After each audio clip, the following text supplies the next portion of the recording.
उत्तर प्रदेश में 3 चरणों का चुनाव खत्म होने के साथ ही 172 सीटों पर उम्मीदवारों की किस्मत का फैसला ईवीएम में कैद हो गया। अब चौथे चरण में 9 जिलों की 60 सीटों पर 23 फरवरी को मतदान होना है। इस चरण में कुल 624 उम्मीदवार मैदान में हैं।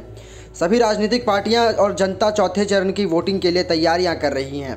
पिछले चुनाव में बीजेपी ने इस इलाके में बड़ी बाजी मारी थी। वहीं यूपी चुनाव में तमाम राजनीतिक पार्टियां जाति के आधार पर ही अपनी हार जीत का समीकरण बिछाने में जुटी है। तीसरे चरण में अखिलेश के गढ़ करहल में भी वोटिंग हुई, जहां बीजेपी ने एसपी सिंह बघेल को उनके मुकाबले में खड़ा किया। अखिलेश के मुताबिक बघेल जाति बिरादरी के नाम पर वोट बटोरने की कोशिश कर रहे थे। यूपी में जातियों का समीकरण कैसे काम कर रहा है, आइए समझाते हैं आपको। तीसरे चरण में आने वाले 9 जिलों में यादवों की पकड़। फिरोजाबाद, मैनपुरी, इटावा, एटा यादव बहुल इलाके। 59 में से करीब 30 सीटों पर बहुल यादव वोट बैंक। अखिलेश के लड़ने से एसपी को फायदे की उम्मीद। बीजेपी ने अखिलेश के खिलाफ एसपी सिंह बघेल को उतारा। एससी समुदाय के बघेल से बीजेपी को फायदे की उम्मीद, यानी हर सीट का जोर तोड़ बिठाने में जातियों का सहारा लिया गया। इसके बावजूद पार्टियां दावा कर रही हैं कि दूसरी पार्टियां ही जातियों की राजनीति करती है। 3 चरणों की चुनाव के बाद अब लड़ाई अवध, बुंदेलखंड और पूर्वांचल की है।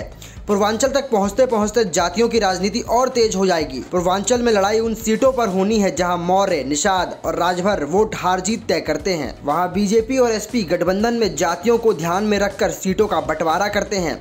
अब आगे के मतदान में चुनावी दलों के जातीय समीकरणों की परीक्षा होनी है। वहीं चौथे चरण में जिन इलाकों में मतदान होगा वहां आबादी के लिहाज से अनुसूचित जाति वोट काफ़ी अहम माना जा रहा है। अवध क्षेत्र की बात करें तो सीतापुर में सबसे ज़्यादा 32% एससी मतदाता हैं। वहीं हरदोई, उन्नाव, रायबरेली में 30% करीब वोटर्स हैं। लखनऊ में सबसे कम 21% एससी मतदाता हैं। यानी चौथे चरण में अवध के आधे से ज़्यादा जिलों में अनुसूचित जाति आबादी 30% से ज़्यादा है। और साल 2017 के नतीजे बताते हैं कि अनुसूचित जाति वोट भले ही बसपा के पास हो, लेकिन गैर जाटव वोट बढ़ चुका है।